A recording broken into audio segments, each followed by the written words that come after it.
Rachel Zegler dropped a massive 9-figure defamation lawsuit on South Park creators Trey Parker and Matt Stone that stunned Hollywood. This wasn't just some petty celebrity drama. It was a full-blown showdown built for modern headlines. Put another first woman in. Make it more lame. On one side stood a young star still trying to recover from Disney's controversial Snow White reboot. On the other, two fearless comedy veterans who've made careers out of dragging pop culture figures through the mugity unapologetically. The drama exploded after South Park aired an absolutely brutal episode mocking all the controversy surrounding Rachel's updated take on Disney's original princess. True to form, Parker and Stone didn't hold back. "We were just discussing ideas of what to do with the new prince. Put a ticket in it and make her gay." The episode ramped up the absurdity, transforming internet gossip into full-blown cartoon chaos. Their animated Rachel strutted through a fantasy kingdom with a smartphone-like royal bling, firing off bold takes on history, Hollywood power dynamics, and culture wars.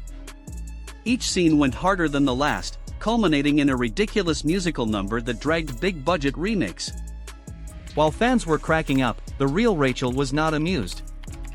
Initially, insiders suggested she'd brush it off. "She's too smart. She knows how South Park operates." But that talk didn't last long. Days later, TMZ dropped the bomb. Rachel Zegler files $100 million lawsuit over South Park episode.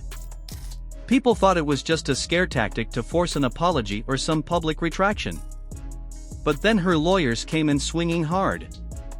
Papers filed, accusations flying. She claimed the episode didn't just joke, it absolutely crushed her career image, portraying her as a spoiled, clueless star who tanked a blockbuster. There's no doubt that she drove the final nail into this movie's coffin.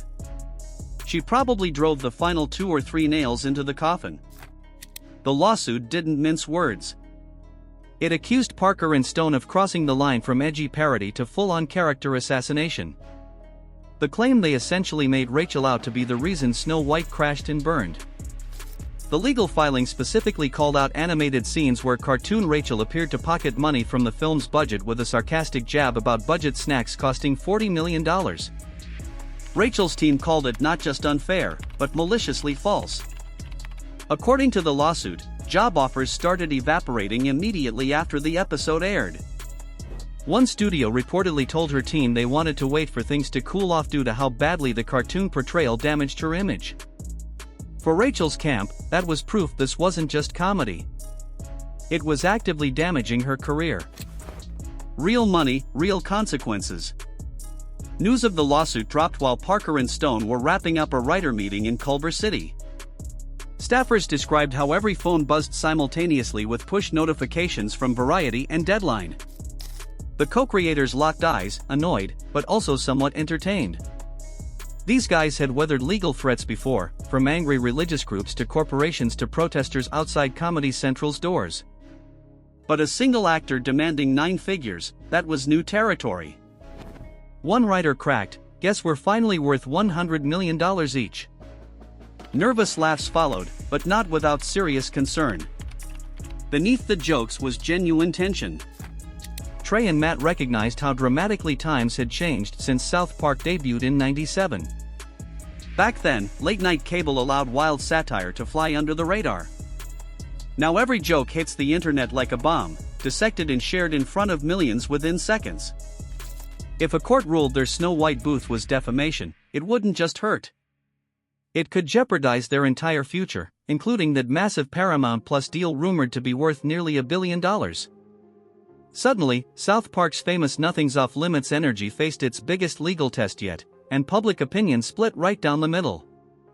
Online reactions were total chaos. Those who saw Rachel as a victim of relentless internet hate rallied behind her, calling the move brave and heroic for standing up against what they dubbed unchecked animation harassment. Meanwhile, others weren't having it. They championed Parker and Stone as the last true defenders of unfiltered comedy, rallying behind the trending hashtag, "Satire is not slander." Late-night hosts couldn't resist the drama, joking about the princess versus paper cutout war. Cable news packed panels with legal experts debating one wild question. Can a cartoon actually count as defamation? Inside the South Park offices, Parker and Stone locked down in a war room that stretched deep into the night. Their gut reaction was to flip the whole situation into an episode, as they've done countless times before. They've never shied away from mocking themselves, turning scandals into storylines. But this time, their lawyers slammed the brakes hard. Any joke now could backfire, potentially seen as retaliation or fuel for more legal trouble. So, in a rare twist, the duo famous for poking every bear in the forest chose silence, at least publicly. Behind closed doors, they couldn't help themselves. Sketch ideas flew around. A puppet trial where cartoon versions of them took the stand. A sad ballad called Sue Me Gently, even courtroom sketch art that looked like toddler drawings. But all of it stayed locked away, waiting for when legal restrictions lifted. While the creators maintained public silence, Rachel reportedly bounced between fierce determination and pure exhaustion. People close to her claimed she wasn't just suing for money. She saw this as sending a message. I'm not some easy target. Rachel felt if she didn't push back now, she'd forever be that joke in a dress with a phone, trapped in memes and punchlines. Critics called her dramatic. Come on, even Tom Cruise, Kanye, and the Queen got roasted worse. But supporters fired back that those icons have established careers and massive fan bases that won't flinch over a cartoon.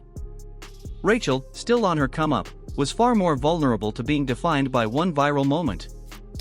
As the lawsuit works through the Los Angeles court system, Parker and Stone finally broke their silence with two brief lines. We believe strongly in the right to parody public figures and public events. We look forward to a vigorous defense of that right. Clean, professional, no shots fired. But insiders claimed the moment their legal team gave clearance, they were ready to transform the entire saga into comedy gold. Legal experts said everything would hinge on one crucial question. Where's the line between savage satire and defamation? Previous rulings typically protect jokes that no reasonable person would take literally, but this case walked a razor's edge. In the contested South Park episode, animated Rachel belted out an outrageous song claiming she rewrote iconic scenes just to cash bigger checks. Fans might laugh it off as obvious parody, but Rachel's legal team argued not everyone watching had the media literacy to recognize it as such. They presented evidence. Actual social media posts from viewers convinced Rachel really had hijacked production. Her lawyers claimed this proved the cartoon didn't just mock, it distorted reality. Parker and Stone's defense fired back hard. They presented mountains of online posts showing fans mocking the episode's absurd exaggeration. Their message, nobody with common sense could possibly take this seriously. The whole thing was a ridiculous skit designed to make people laugh, not spread false claims. Then, just as things got messy, Disney entered the picture. Though not officially named in the lawsuit, insiders claimed Disney executives were sweating over potential courtroom revelations about their internal decisions, especially regarding Snow White's bloated budget. If subpoenas started demanding production notes or email chains mentioning Parker and Stone's parody, Disney's legal team stood ready to shut it down immediately. Meanwhile, the court set a trial date for early the following year. The timing raised eyebrows. If Rachel booked new acting gigs, the lawsuit could explode again during red carpet season. And South Park would be planning their next season, potentially setting up an on-air response once legal restrictions loosened. Entertainment lawyers speculated the situation might push both sides toward a quiet behind-the-scenes settlement. But Parker and Stone weren't budging. Settling, they argued, would open floodgates for every celebrity who disliked being the butt of a joke. Trey reportedly told a colleague, if we pay up now, the next joke dies before we even write it. That stance energized free speech defenders, including the ACLU, which filed an amicus brief supporting the creators. Their message was clear. Satire keeps powerful people in check. They warned that studios carefully craft perfect images for their stars, and if comedy can't challenge that, the public might never question what's real. Rachel's team carefully shifted their narrative. Instead of directly attacking free speech, they pushed a different message. This wasn't about killing comedy, but about one person standing up when jokes became personally destructive. During a carefully selected late-night talk show appearance, Rachel spoke tearfully but composedly, explaining she respected satire, but objected to reckless distortion that could destroy someone's career. Her raw honesty sparked fresh headlines, painting her as courageous, though just as many called her oversensitive. Online, it was all-out war between Team Rachel and Team South Park supporters, trading blows with memes, video edits, and hot takes. Reasoned voices seeking nuance were completely drowned out by trolls and outrage addicts. When the pre-trial hearing arrived, the courtroom became a spectacle. Reporters packed in seeking drama. Parker and Stone arrived in subdued suits, but couldn't resist subtle chaos as Matt wore a tie covered in tiny cartoon paper cutouts, while Trey sported cufflinks shaped like mini TVs. Rachel entered separately with her legal team, dressed in a businesslike navy blazer. Cameras caught her brief glance toward the creators, a look impossible to read as anger, nervousness, or possibly hope for resolution. In court, Rachel's team emphasized a specific gag where cartoon studios flung cash at her while she shouted, "Modernization isn't cheap, peasants." They argued scenes like that made people believe she demanded diva-level perks in real life. Defense lawyers countered forcefully, "This is South Park. The show has talking towels and time machines on tricycles. Who's really believing this is a documentary?" They leaned hard on First Amendment arguments, insisting satire must push boundaries or creativity dies. The judge didn't dismiss the case, instead ruling a jury should decide if average viewers could distinguish between parody and supposed fact. That middle ground decision left both sides unsatisfied and guaranteed a trial. As both parties left the courthouse, they maintained their public positions. Parker and Stone expressed confidence in victory, while Rachel stood firm on demanding truth and accountability. Their legal battle had become more than a lawsuit. It was now a cultural flashpoint about the boundaries of comedy.